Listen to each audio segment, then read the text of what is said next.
ये आकाशवाणी है। लोकसभा का शीतकालीन सत्र कल से शुरू हो रहा है। इसकी पूर्व संध्या पर आज प्रस्तुत है विशेष परिचर्चा संसद के समक्ष मुद्दे। इसमें भाग ले रहे हैं भारतीय जनता पार्टी से प्रवक्ता सिद्धार्थ यादव, भारतीय राष्ट्रीय कांग्रेस से राज्यसभा सदस्य सैयद नासिर हुसैन, भारतीय कम्युनिस्ट पार्टी मार्क्सवादी से लोकसभा सदस्य अमरा राम और आम आदमी पार्टी से प्रवक्ता अनमोल पंवार। परिचर्चा का संचालन कर रही हैं वरिष्ठ पत्रकार रवि पराशर। संसद के समक्ष मुद्दे कार्यक्रम में आपका स्वागत है। संसद का शीतकालीन सत्र 1 दिसंबर से शुरू होने जा रहा है। तकनीकी तौर पर कहें तो कहना चाहिए कि संसद का शीतकालीन सत्र अनंतिम रूप से 1 दिसंबर से 19 दिसंबर 2025 तक चलेगा। ये 18वीं लोकसभा का छठा सत्र और राज्यसभा का 269वां सत्र है। शीतकालीन सत्र में केंद्र सरकार कई महत्वपूर्ण नए बिल पेश करेगी। इन बिलों में एटॉमिक एनर्जी बिल 2025, भारतीय उच्च शिक्षा आयोग विधेयक, राष्ट्रीय राजमार्ग संशोधन विधेयक समेत कई महत्वपूर्ण बिल शामिल हैं। संसद के शीतकालीन सत्र को लेकर पक्ष और विपक्ष की क्या रणनीति रहने वाली है, इस पर चर्चा के लिए मेरे साथ स्टूडियो में मौजूद हैं बीजेपी के प्रवक्ता सिद्धार्थ यादव, कांग्रेस के नेता नासिर हुसैन, आम आदमी पार्टी के प्रवक्ता अनमोल पंवार और सीपीआई-एम के नेता अमरा राम जी। आप सभी का आकाशवाणी में स्वागत है। धन्यवाद। पहला सवाल सत्तारूढ़ पार्टी बीजेपी से करते हैं। सैद्धांतिक तौर पर संसद की कार्यवाही चलाने की जिम्मेदारी सरकार की होती है, तो क्या रणनीति रहेगी सिद्धार्थ जी कि संसद का शीतकालीन सत्र सुचारू रूप से चलता रहे? आपके सभी दर्शकों को मेरा प्रणाम। निश्चित तौर पर ये जो संसद का शीतकालीन सत्र है, ये संसद के हर सत्र के मुताबिक एक बहुत महत्वपूर्ण सत्र है, जिसमें सरकार कई महत्वपूर्ण विषयों को, कई महत्वपूर्ण बिलों को देश के समक्ष, संसद के समक्ष रखने जा रही है। क्योंकि आपका प्रश्न संसद के चलने को लेकर के है, मैं सीधा उसी का उत्तर देता हूं। देश की संसद की चलाने की एक सैद्धांतिक जिम्मेदारी देश की सरकार की है, परंतु इस बात को ऐसा समझ करके कहना कि विपक्ष जो चाहे मन में वो करे और संसद को बेड़ियों में बांधने का प्रयास करे और फिर भी सत्तारूढ़ दल अपनी उस जिम्मेदारी का निर्वहन करे, तो वो कैसे संभव हो पाएगा, ये समझना मुश्किल है। क्योंकि संसद के अंदर सत्तारूढ़ दल विपक्ष को जितने मौके, जितने अवसर विपक्ष अपनी बात रखे, उसको सुनने की जिम्मेदारी का निर्वहन तो कर सकता है। सत्ता दल ये तो कह सकता है कि विपक्ष 0 आवर का पूरा फायदा उठाए, सरकार से प्रश्न पूछे, परंतु ये कहा जाए कि हम टेबल पे भी चढ़ेंगे, हम बाहर आंदोलन करेंगे, हम संसद का जो मंच चर्चा के लिए है उसको चर्चा के लिए ना लेकर के हम हो हल्लड़ के लिए इस्तेमाल करेंगे, तो उस जिम्मेदारी में मुझे लगता है कि लोकतंत्र के अंदर जो विपक्ष की भी भूमिका और जिम्मेदारी है उसको समझना चाहिए। पिछले कुछ समय से हमने संसद के हर सत्र के चलने से पहले जिस प्रकार के एक ट्रेंड को देखा है, मुझे लगता है कि वो लोकतंत्र के लिए बहुत स्वस्थ ट्रेंड नहीं है। कोई भी बात को ऐसा लेकर के आना, चाहे फिर वो राफेल की बात हो, पेगासस की बात हो, सीएए का मुद्दा हो, किसी भी विषय को लेकर के आना और फिर संसद को हॉस्टेज बना करके वहां पे हर प्रकार की चर्चा को रोक देना, ये संसद को चलाने का तरीका नहीं है। हम उम्मीद कर रहे हैं कि जितने महत्वपूर्ण बिलों पर सरकार जिनको पेश कर रही है, संसद में पूर्ण रूप से चर्चा हो, विपक्ष अपनी पूरी सहभागिता दे, पूरी चर्चा करे, जिन विषयों पर उनको लगता है कि सैद्धांतिक विरोध करना चाहिए वो विरोध करें और एक अच्छी चर्चा में वो भाग लें, ऐसी हमारी अपेक्षा है। सिद्धार्थ जी, सरकार की तरफ से इस सत्र में क्या विशेष रहने वाला है, क्या खास रहने वाला है? देखिए, कई महत्वपूर्ण बिल सरकार इस सत्र में लेकर के आ रही है, जिसमें कॉर्पोरेट लॉज के अमेंडमेंट का बिल है 2025, सेबी को अमेंडमेंट का बिल है, इंश्योरेंस लॉज के अमेंडमेंट का बिल है, हायर एजुकेशन के कमीशन का एक बिल है, एटॉमिक एनर्जी बिल का आपने उल्लेख किया, वो सरकार लेकर के आ रही है, नेशनल हाईवेज का अमेंडमेंट बिल सरकार लेकर के आ रही है, जो आर्बिट्रेशन एंड कंसिलिएशन का बिल है सरकार लेकर के आ रही है, और 2 बिल ऐसे जो पिछले सत्र में पेश किए गए थे, जो सेलेक्ट कमेटी को भेजे गए, जिसमें जन विश्वास का बिल है और जिसके अंदर इंसॉल्वेंसी एंड बैंक्रप्सी कोड का बिल है, वो भी 2 ऐसे महत्वपूर्ण बिल वो भी सरकार पास कराने का प्रयास करेगी। इन सभी जो बिल सरकार लेकर के आ रही है, उसके पीछे की एक मूल भावना है कि देश के अंदर जो बढ़ती हुई हमारी इकोनॉमी है उसमें ईज ऑफ डूइंग बिजनेस हो, इकोनॉमी को और बढ़ने का अच्छा वातावरण हो और जन सामान्य के जीवन में कैसे एक आराम पहुंचाया जा सके, कैसे उनको ईज दी जा सके, तो ईज ऑफ डूइंग बिजनेस और ईज ऑफ लिविंग दोनों ही विषयों पर सरकार फोकस करके ये चर्चा करेगी। लोकतंत्र की सबसे बड़ी खूबी है असहमति की महत्ता, यानी विपक्ष का सत्ता पक्ष जितना ही महत्वपूर्ण होना। कांग्रेस क्या सोचती है, नासिर हुसैन जी?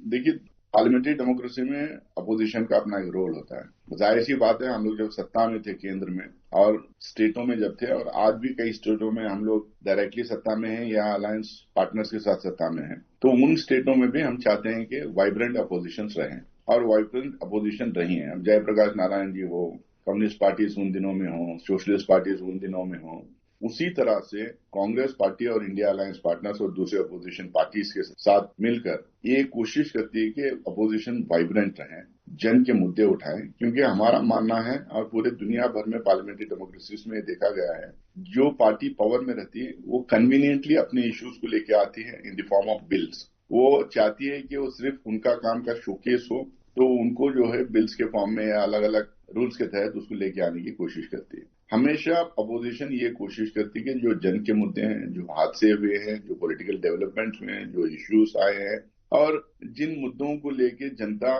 खासकर गरीब जनता जो जूझ रही है, उन मुद्दों को पार्लियामेंट में डिबेट का हिस्सा बने। तो अलग अलग रूल्स के तहत लोकसभा और राज्यसभा में ये मुद्दे उठाने की हम कोशिश करते हैं। मुझे लगता है कि यही रोल होना चाहिए अपोजिशन का, और बाखुदे तरीके से वो रोल को उठाने की कोशिश कर रहे हैं, वो जो रोल को अपनाने की कोशिश कर रही है अपोजिशन। लेकिन अफसोस इस बात का है कि पार्लियामेंट में जो स्पेस अपोजिशन को मिलना, वो स्पेस सत्ताधारी पार्टी देने की कोशिश नहीं कर रही है। नासिर जी, कांग्रेस के मुख्य मुद्दे क्या रहेंगे इस सत्र में? देखिए, सबसे बड़ा मुद्दा लोगों के सामने जो हमारे देश की प्रजाप्रभुत्व व्यवस्था को जो थ्रेटन कर रहा है, जो प्रजाप्रभुत्व व्यवस्था को खत्म करने की जो कोशिश कर रहा है, वो मुद्दा है SIR का। ये बहुत बड़ा मुद्दा आज के दिन बन गया, क्योंकि अगर आपको याद है, आजादी जब मिली थी तो पंडित जवाहरलाल नेहरू ने कहा था कि हम यूनिवर्सल एडल्ट फ्रेंचाइज देंगे, जबकि कुछ ताकतें ने लिमिटेड फ्रेंचाइज की जब बात की थी, उन्होंने कुछ ही लोगों को फ्रेंचाइज देने की बात थी, जो पैसे वाले हैं, जो टैक्स पेयर्स हैं, जो ग्रेजुएट्स हैं, जो पढ़े लिखे हैं, जो डोमिनेंट कम्युनिटी से आते हैं, जिसके पास जमीन है। इस तरीके से लिमिटेड फ्रेंचाइज करने की कोशिश की थी। हम लोगों ने उस टाइम पे कांग्रेस और कांग्रेस के साथ जुड़े हुए विचारधारा के सारे लोग ये कहा था कि हम यूनिवर्सल एडल्ट फ्रेंचाइज देंगे, सिंगल वोट की ताकत, अब सबको एक ही वोट और सबको बराबरी का हक देंगे। आज वो थ्रेटेंड है। आज जिस तरह से SIR बिहार में हुआ था, जिस तरह से आने वाले स्टेट्स में चुनाव होना है, वहां पे जिस तरह से SIR ये कर रहे हैं, इससे एकदम साफ जाहिर है वो लोग जो उनको वोट नहीं देते, जो गरीब लोग हैं, जो अल्पसंख्यक समुदाय से आते हैं, जो बैकवर्ड समुदाय से आते हैं, इनके वोट जानबूझ के हटाने की कोशिश कर रहे हैं, डिलीट कर रहे हैं। तो सीधा सीधा जो इनकी पुरानी सोच थी, उसी सोच के ऊपर ये SIR को चलाना चाह रहे हैं। तो ये SIR बहुत बड़ा मुद्दा रहेगा। दिल्ली का पोल्यूशन एक बड़ा मुद्दा है। पहले तो लोगों को दिक्कतें पैदा होती थी, तकलीफ होती थी, अब तो लोग अपनी जान गंवा बैठ रहे हैं। तो इसके ऊपर बातचीत होना चाहिए। लाल किले पे जो बॉम्ब ब्लास्ट हुआ है, सिक्योरिटी का मामला है।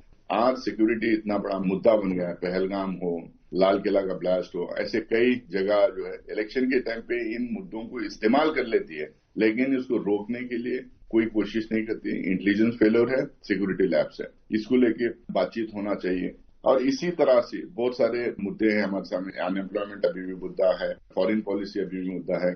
हमारे अगल बगल की जो कंट्रीज हैं, उनके साथ हमारे जो रिश्ते नाते हैं बिगड़ते बनते हुए, अलायंसेज जो टूट रहे हैं, बन रहे हैं, इसको लेके बहस होना चाहिए। इसी तरह से बहुत सारे मुद्दे हैं, वो हम लोग टेकअप करेंगे। आम आदमी पार्टी की राय जानते हैं अनमोल पवार जी से। देखिए, संसद का हर सत्र जो है वो देश की दिशा तय करने का अवसर होता है। ये लोकतंत्र का सबसे बड़ा मंदिर है, जहां पे राजनीति से ऊपर उठकर संवैधानिक मर्यादा में रहते हुए तथ्यों पे आधारित देश के आम आदमी से जुड़े मुद्दों पे चर्चा होनी चाहिए। जो जायज मुद्दे हैं उन पे सरकार की जवाबदेही तय करनी बहुत जरूरी है। जो समस्या आज देश का आम आदमी जो है झेल रहा है, उसका समाधान निकालना बहुत जरूरी है। और आम आदमी पार्टी तो सदन से लेके सड़क तक आम आदमी, देश के आम नागरिक की आवाज को मजबूती से हमेशा उठाती आई है। इस बार सबसे महत्वपूर्ण 3 मुद्दे आम आदमी पार्टी उठाने वाली है। पहला है बढ़ता प्रदूषण। आज दिल्ली की हवा इतनी जहरीली हो चुकी, आज देश भर में दिल्ली के आसपास के आप इलाके देखें, पूरे नॉर्थ इंडिया में जबरदस्त पोल्यूशन है कि लोग सांस नहीं ले पा रहे। बच्चे हों चाहे बूढ़े हों, माताएं बहनें हों, आज अस्पतालों में लंबी लंबी कतारें लगी हैं क्योंकि उन्हें सांस लेने में दिक्कत महसूस हो रही है। AQI डेटा जो है, आप अगर देखें, 1000 के आसपास AQI डेटा पहुंच गया है और ये सरकार कोई ठोस कदम उठाने की बजाय पोल्यूशन मॉनिटरिंग स्टेशन पे आंकड़ों के साथ खिलवाड़ कर रही है, AQI डेटा को मैनिपुलेट कर रही है, उसे फज कर रही है ताकि लोगों को गुमराह किया जा सके। इन्होंने कोई ठोस कदम नहीं उठाया। यही कारण है कि दिल्ली आज विश्व का सबसे प्रदूषित शहर बन चुका और हमारे देश में 33 ऐसी सिटीज हैं जो 50 में से सबसे ज्यादा पोल्यूटेड हैं। तो सरकार बताए कि उस पर क्या कदम उठा रही है। दूसरा सबसे जरूरी मुद्दा है जो SIR में जो आम जनता का वोट का अधिकार छीना जा रहा है। हमने देखा किस तरह से बिहार में 80 लाख से ज्यादा वोट काट दिए गए, किस तरह से नई दिल्ली विधानसभा चुनाव के दौरान 42,000 वोट काट दिए गए। 14 ऐसी विधानसभा थी दिल्ली में जहां पे हजारों वोट काटे गए। इन्हें पूरा भरोसा है कि भारतीय जनता पार्टी को लोग काम के आधार पर तो वोट नहीं करेंगे। तीसरा सबसे जरूरी मुद्दा है लाल किले पे जो हमला हुआ। देश की राजधानी में आज कोई सुरक्षित नहीं है। आतंकवादी आते हैं, लाल किले पे हजारों किलो एक्सप्लोजिव्स लेके आते हैं, बम धमाका करते हैं, 25 से ज्यादा लोग मारे जाते हैं, 100 से ज्यादा लोग घायल हैं। आज भारतीय जनता पार्टी की 4 इंजन की सरकार है देश की राजधानी में। 22 राज्यों में इनकी सरकार है, होम मिनिस्ट्री इनके अंडर है, कोस्टल फोर्सेस इनके अंडर है, बॉर्डर सिक्योरिटी इनके अंडर है, इंटेलिजेंस एजेंसी इनके अंडर है, NSA इनके अंडर है, इन्वेस्टिगेटिव एजेंसीज इनके अंडर है। सब कुछ इनके पास होने के बावजूद आतंकवादी हमले हो रहे हैं, लोग सुरक्षित नहीं हैं। दूसरा, ये लोग पाकिस्तान का नाम लेने से डरते हैं। उनमें से एक जो आतंकवादी थी उसके ताल्लुक लश्कर-ए-तैयबा से थे, लेकिन ये लोग पाकिस्तान का नाम लेने से भी डर रहे हैं कि उसकी पाकिस्तान की इस हमले में इन्वॉल्वमेंट थी, क्योंकि फिर इन्हें जवाब देना पड़ेगा। प्रधानमंत्री जी कहते थे ना, every act of terror will be considered as an act of war, इसीलिए जवाब नहीं देना चाहते। अगर इन्होंने ऑपरेशन सिंदूर के दौरान अमेरिका के प्रेशर में घुटने ना टेके होते तो आज ये हालात पैदा ना होते। जी, अमराराम जी, क्या विपक्ष का कर्तव्य सत्ता पक्ष के साथ तालमेल बनाकर संसद को चलाने का नहीं बनता? CPM की क्या राय? सबसे पहले तो आपके दर्शकों को धन्यवाद, आभार। संसद चलाने की जिम्मेदारी सरकार की है और सरकार फासिस्ट तरीका है। पिछला सत्र आप देखेंगे, 6 दिन के बाद प्रतिपक्ष के विरोध के बाद सिंदूर ऑपरेशन पे चर्चा कराई गई और उस समय सबके सामने ये इस बात को यस किया था कि बाकी जो मुद्दे हैं उनमें हम बैठ करके करेंगे। और पूरा सत्र, पहली बार इस देश की संसद है जो ऐसी तानाशाह सरकार ने बहुत से बिल बिगर चर्चा के पास किए हैं। पहले भी बगैर चर्चा के कोरोना का बहाना करके किए थे। 3 कृषि कानून, काले कानून लेके आए थे जिनको इस देश का किसान 1 साल से ज्यादा समय तक लड़ा, 700 से ज्यादा किसान हुए और वापस लेना पड़ा। और अब वही इस देश के सुई से लेकर हवाई जहाज तक बनाने वाले मजदूरों के जो संघर्ष के माध्यम से 44 कानून बने थे, उन सबको समाप्त करके बड़ी बड़ी मैनेजमेंट के कंपनियों के पक्ष में 4 संहिताएं बनाने का काम किया है और वो उनको अभी लागू किया है। तो निश्चित रूप से इस देश की संसद आम जनता की आवाज वहां तक जाए। जहां तक देश की राजधानी में जो आतंकवादी घटना हुई है, भारतीय जनता पार्टी और हमारे गृह मंत्री और प्रधानमंत्री कहते थे 370 के बाद, सिंदूर के बाद तमाम आतंकवादी ठिकाने पाकिस्तान के हमने तबाह कर दिए हैं। फिर देश की राजधानी में किस तरह से हो गया जिसमें दर्जनों लोग जान दिए और आज तक भी वो नहीं पकड़ पाए। SIR वो चीज बनी है जो केंद्र की सरकार और गृह मंत्री, प्रधानमंत्री बैठे हुए हैं, क्या बहाना कर रहे हैं कि विदेशियों को निकालना। कौन मना कर रहा है विदेशियों को? SIR के नाम से जिस तरह से अफजर्ड वे में किया जा रहा है, 25 लोग मारे गए हैं। जो BLO थे उनकी प्रताड़ना से 25 लोगों ने जान गंवाई है और तमाम उन लोगों से फार्म भराया जा रहा है जिन्होंने 60 दफे वोट दे दिया।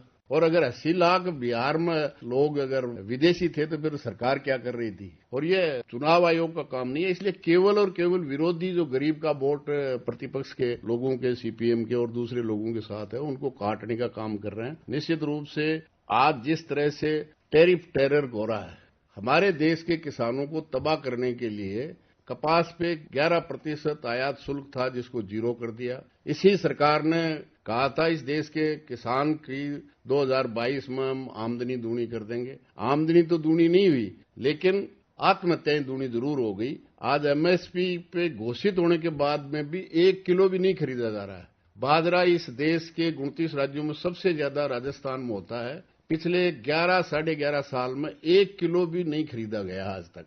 और जहां तक कानूनों का सवाल है, जो परमाणु ऊर्जा में सबसे बड़ा खतरनाक पहली सरकार है जो प्राइवेट, जो आज तक भी प्राइम मिनिस्टर रहा उसके पास एटॉमिक एनर्जी का डिपार्टमेंट रहा है। इतना सेंसिटिव डिपार्टमेंट है जिसको प्राइवेट को देख करके जिसके बहुत बड़े दुष्परिणाम हो सकते हैं, देश की जनता को भोगने पड़ सकते हैं, जिसका ये कानून लेके आए जिसके खिलाफ पहले भी कम्युनिस्ट पार्टी, मार्क्सवादी और तमाम लेफ्टिस्ट के लिए सचेत रहे हैं। इसलिए निश्चित रूप से इन तमाम मुद्दे जो जनता के मुद्दे हैं वो प्रतिपक्ष संयुक्त रूप से उठाएगा।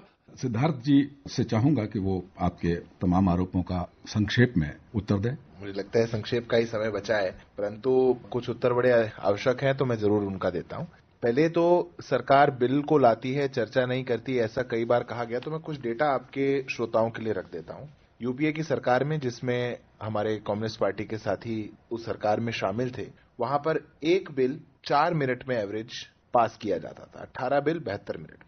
अगर उनको स्पेसिफिक एग्जांपल्स आपके श्रोताओं को चाहिए तो मैं वो भी बताता हूं। Delhi special police establishment amendment bill 2006 में 3 मिनट में पारित किया गया। गवर्नमेंट सिक्योरिटी बिल अगस्त 7, 2006 में 14 मिनट में पारित किया गया। National institute of pharmaceutical education and research amendment bill 2007 में 4 मिनट में पारित किया गया। बैंकिंग रेगुलेशन अमेंडमेंट और national tax tribunal amendment bill 5 minute में पारित किया गया। टैक्सेशन लॉ अमेंडमेंट बिल मार्च 19, 2007 को 2 मिनट में पारित किया गया। लंबी श्रृंखला है। जिन सरकारों ने और जिन पार्टियों ने संसद में हमेशा एक तानाशाही रवैया चलाया हो, वो आज बैठ करके विपक्ष में सरकार को तानाशाह, फासिस्ट, इस प्रकार के शब्दों का प्रयोग करें तो हम किस पार्लियामेंट्री डेमोक्रेसी और किस चर्चा की बात करें? ये पहली बात। दूसरी बात, आप किन चीजों का सिलेक्शन करते हैं या विपक्ष संसद में किन मुद्दों को उठाना चाहता है, उन मुद्दों के उठाने के सिलेक्शन से ही पता चल जाता है कि वास्तव में कोई चर्चा चाहते हैं या केवल हमें सरकार को और सदन को बंदी बनाने का काम करना है। अगर आप चर्चा एसआईआर पे करना चाहते हैं,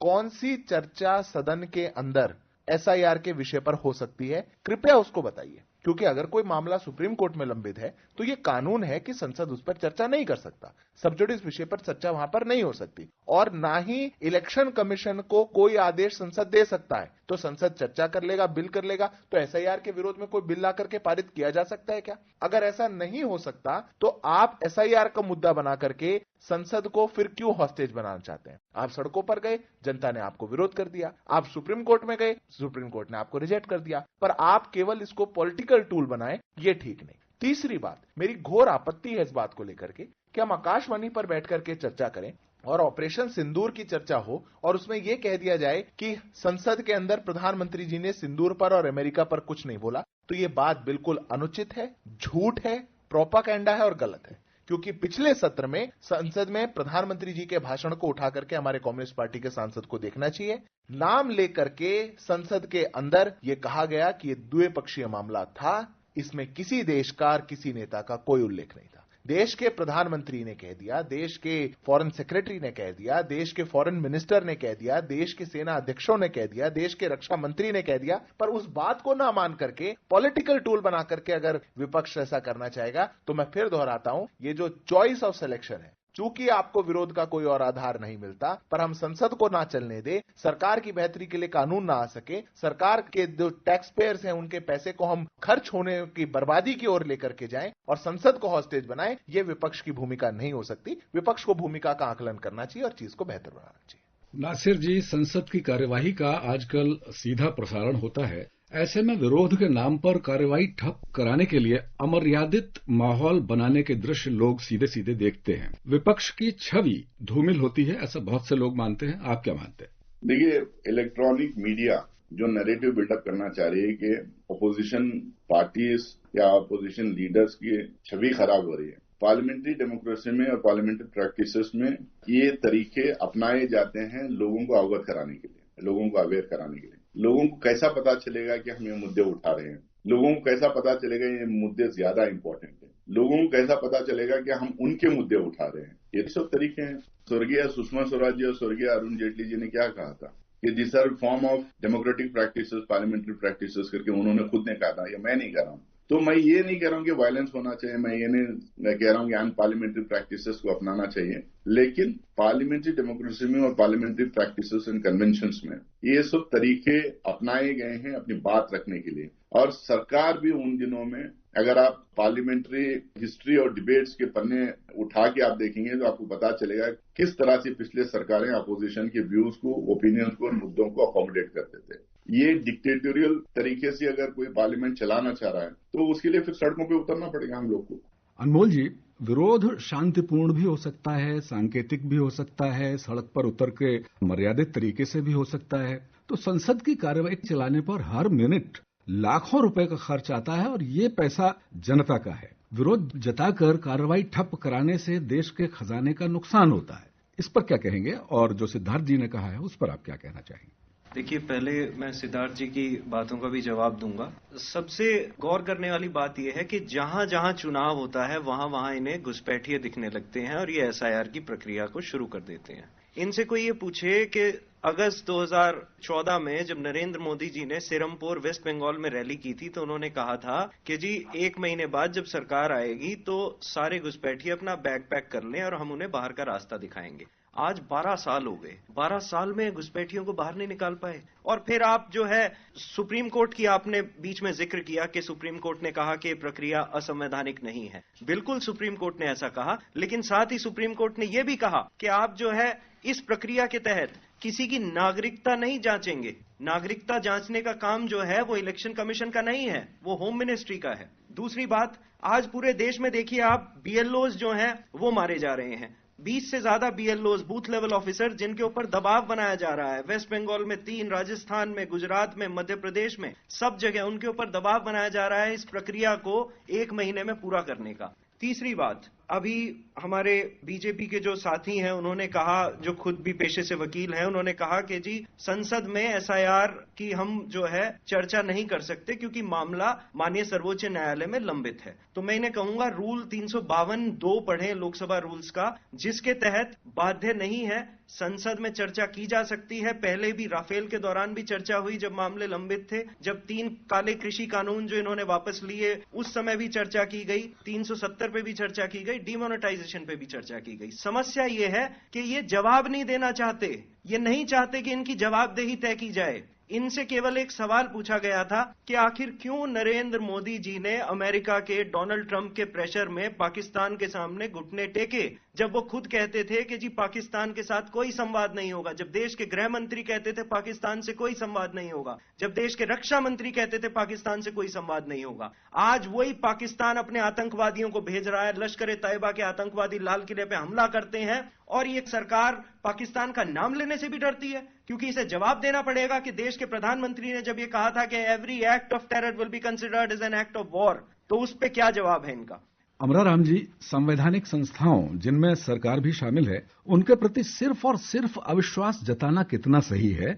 असल बात यह है कि सरकार बचना चाहती है सुप्रीम कोर्ट का बहाना करके। सुप्रीम कोर्ट में होते हुए बहुत दफा चर्चा, और देश की संसद, सुप्रीम कोर्ट का बजट भी देश की संसद पास करती है, इसलिए इससे बचने का केवल और केवल बहाना किया जा सकता है क्योंकि फंसते हैं। यही भारतीय जनता पार्टी ईवीएम पे वो सवाल उठाती है और आज उनके लिए ईवीएम बहुत बढ़िया होगी। यही नरेंद्र मोदी जी हैं जो कहते थे कि एमएसपी कानूनी गारंटी होनी चाहिए 2011 में, जब वो मुख्यमंत्री गुजरात थे, और अब जब यहां आ गए और लिख के दिया 9 दिसंबर को, और उसको कानूनी गारंटी देने के लिए तैयार नहीं है। केवल जो नीचे एमएसपी जिन फसलों की घोषित है उससे नीचे बेचने से 45 लाख करोड़ रुपए का नुकसान इस देश के अन्नदाताओं को हुआ है, उसके लिए चिंतित नहीं है। ये इनकी जो नीति कॉर्पोरेट प्रस्त है, मैं समझता हूं यही इस देश की संसद में वो करने जा रहे हैं। इसलिए निश्चित रूप से जो जनता के मुद्दे हैं, अगर सुनना नहीं चाहती तो भी हम सुनाएंगे। सिद्धार्थ जी, अमराराम जी ने जो तथ्य रखे हैं उन पर आप क्या कहना चाहेंगे? देखिए, अमराराम जी ने तथ्य नहीं रखे, अमराराम जी ने अपना विचार रखा। तथ्य और विचारों में बहुत फर्क होता है और इसीलिए मुझे लगता है कि मैं बहुत संक्षिप्त में इसका जवाब देता हूं। बार बार एसआईआर का उल्लेख आपके शो पे किया जा रहा है। ये हमारा लोकतंत्र है। लोकतंत्र में बहुत अच्छी बात है कि माइक सबको मिलता है, सब लोग अपनी बात रखते हैं, भले ही जनता रिजेक्ट करे, जनता उन विचारों को ना माने, उसके बावजूद एसआईआर देश के संविधान के आर्टिकल 324 के तहत इलेक्शन कमीशन करवाता है, सरकार नहीं करवाती। सरकार नहीं डिसाइड कर रही कि एसआईआर कहां करवाना है, कहां नहीं करवाना। ये पहली बार होने वाला काम नहीं, ये 5 बार पहले हो चुका। पर आप एक संवैधानिक प्रक्रिया को, एक संवैधानिक संस्थान द्वारा कराने वाली प्रक्रिया को, जब हम उस चर्चा में बैठे हो कि हमारे देश के सदन में क्या चर्चा होनी है और वो कैसे हो, और वहां पे भी उस चर्चा को हाईजैक करके उस विषय से करें जहां जो उसके लिए उचित नहीं है, तो मुझे लगता है कि दिखा रहा है कि विपक्ष की मंशा इस सत्र के लिए क्या है। सरकार का एसआईआर से कोई संबंध नहीं है। मैं पुनः दोहराता हूं, एसआईआर का जैसा विषय अगर इस बार विपक्ष की मंशा है कि हम हॉस्टेज इस विषय पर बनाएंगे संसद को, तो देश की सरकार की जो जिम्मेदारी है जनहित के बिल को पास कराना, जनहित के विषयों को पास कराना, सरकार अपनी उस जिम्मेदारी पर प्रतिबद्ध रहेगी। अनमोल जी, अंतर्राष्ट्रीय स्तर पर भारत का दबदबा लगातार बढ़ रहा है। आर्थिक मोर्चे पर भी भारत दुनिया की बड़ी इकोनॉमी बन गया है और इस दिशा में तरक्की हो रही है। लेकिन सिर्फ विपक्ष की बात ही सुनी जाए तो ऐसा लगने लगता है कि यहाँ सब कुछ खराब ही खराब है। क्या कहते हैं आप? देखिए, जहां तक आपने आर्थिक मोर्चे पे भारत की बात की, जरूर हम 5th इकोनॉमी बन गए हैं विश्व की, लेकिन आज पर कैपिटा इनकम की बात की जाए तो इंडिया की रैंक 124 है। हमारे देश में हंगर इंडेक्स पे हम 124 में से 105वें पायदान पे हैं। 80% से ज्यादा लोगों को आज ये सरकार जो है 5 किलो हर महीने राशन दे रही है। तो इकोनॉमी की अगर बात की जाए तो जब तक सभी लोग सक्षम ना हो जाएं, सबके पास जीने की जो मूलभूत सुविधाएं हैं वो ना मिल जाएं, तब तक मुझे लगता है जब तक वो समानता ना आ जाए तब तक हमें इस पे कदम उठाने चाहिए। हमने ये भी देखा कि ऑपरेशन सिंदूर के दौरान कैसे देश के प्रधानमंत्री मोदी जी ने अमेरिका के प्रेशर में सीज फायर जो है वो एक्सेप्ट किया, और इन बातों पे वो जवाब देने से भी डरते हैं। आज तक उन्होंने पाकिस्तान का नाम नहीं लिया, आज तक उन्होंने ये नहीं बताया कि जिन किसानों की वो बात करते हैं, जिन किसानों से वो वोट मांगते हैं, उन किसानों का नुकसान करने के लिए क्यों 11% इंपोर्ट ड्यूटी उन्होंने कॉटन पे से हटाई। तो मुझे नहीं लगता कि दबदबा बढ़ा है, मुझे लगता है ये सरकार जो है ये हमारे देश के स्वाभिमान के साथ खिलवाड़ कर रही है, उन लोगों की आस्था जो है उसके साथ खिलवाड़ कर रही है और अंतर्राष्ट्रीय पटल पे हमें जो है बेइज्जत कर रही है। हाल ही में 26 नवंबर को हमने संविधान दिवस पर संविधान सदन में, जो पुरानी संसद भवन की इमारत है, पक्ष और विपक्ष की गरिमामयी तस्वीरें देखी थी। क्या संसद में शीतकालीन सत्र में भी ऐसा ही देखने को मिल सकता है? बहुत संक्षिप्त में सिद्धार्थ जी आप। निश्चित तौर पर उम्मीद ऐसी ही है और ऐसा ही होना चाहिए, पर गरिमा बनाना दोनों पक्षों का काम है। हम आशा करते हैं कि वो गरिमा बनाई जाएगी। बार बार आपके शो पर ऑपरेशन सिंदूर, प्रधानमंत्री, ऐसे शब्दों का प्रयोग किया जा रहा है। मुझे लगता है कि जिन लोगों को ज्यादा चिंता है कि नाम किसका लिया गया नहीं लिया गया, वो भूल गए कि अब नाम नहीं लिया जाता, घर में घुस के मारा जाता है। नाम लेने के दिन चले गए, अब घर में घुसा जाता है, 300 किलोमीटर भी अंदर जाया जाता है, इंटरनेशनल बॉर्डर को क्रॉस किया जाता है और आतंकी जहां सोए हुए हैं, बैठे हुए हैं, ऑपरेट कर रहे हैं, उनके घर में घुस करके बम मारते हैं। नासिर जी, क्या ये संभव है कि संसद के शीतकालीन सत्र में विचार विनिमय की राजनीति की तस्वीरें ही दिखाई दें, वैमनस्य की नहीं? ये हम लोग अपोजिशन है, हम लोग जन के मुद्दे जो हादसे हुए हैं, देश से जुड़े हुए मुद्दे, लोगों के मुद्दे हम लोग उठाएंगे। हम जो नोटिसेस देते हैं उन नोटिसेस को एक्सेप्ट करें। हमें पता है कि हम लोगों ने भी सरकार में रहा है कि सारे मुद्दों को अकोमोडेट करना मुश्किल होता है क्योंकि समय नहीं रहता। अब तो ये कुल 19 दिन का सेशन है, उसमें 15 दिन वर्किंग डेज है, only 15 days are working days. तो इसका हम तो चाह रहे हैं पार्लियामेंट के अंदर बैठना, मुद्दे उठाना, बिल्स के ऊपर डिस्कस करना, सरकार से सवाल पूछना, लोगों के मन में जो सवाल है वो पार्लियामेंट के अंदर हम पूछे सरकार से, हम चाहते हैं। अमरा राम जी, सीपीएम की क्या राय? प्रतिपक्ष केवल विरोध करने के लिए विरोध नहीं करता है। जब पहलगाम की घटना हुई तो संपूर्ण विपक्ष ने देश की सरकार को कार्रवाई करने के लिए कहा, लेकिन कार्रवाई में कुछ नहीं हुआ। जहां देश का सरकार का डंका का सवाल है, मैं समझता हूं रुपया डॉलर के मुकाबले 90 पहुंच गया है, सब रिकॉर्ड तोड़ करके जो आर्थिक स्थिति का पैमाना है। इसलिए केवल और केवल सरकार ढिंढोरा पीट रही है। 140 करोड़ में से 80 करोड़ लोगों को 5 किलो गेहूं देके हम जिंदा रख रहे हैं और अमृत काल की और देश के विकसित होने की और डंका बजने की है। मैं समझता हूं पक्ष चर्चा नहीं कराना चाहता, प्रतिपक्ष अच्छे कामों में समर्थन देने के लिए तैयार है, लेकिन सरकार सुनने के लिए तैयार नहीं है, तानाशाही रवैया है। संसद के समक्ष मुद्दे कार्यक्रम में आपने सुने बीजेपी प्रवक्ता सिद्धार्थ यादव, कांग्रेस के नेता नासिर हुसैन, आम आदमी पार्टी के प्रवक्ता अनमोल पवार और सीपीआई नेता अमरा राम जी के विचार। आप सभी मेहमानों का बहुत बहुत धन्यवाद। संसद के समक्ष मुद्दे, अभी आप ये परिचर्चा सुन रहे थे।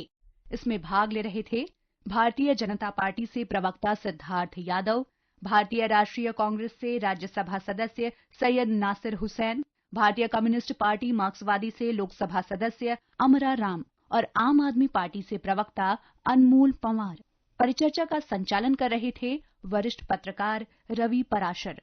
ये कार्यक्रम आकाशवाणी की समाचार सेवा प्रभाग द्वारा प्रस्तुत किया गया। इसे आप हमारे mobile app news on AIR और YouTube channel news on AIR official पर भी सुन सकते हैं।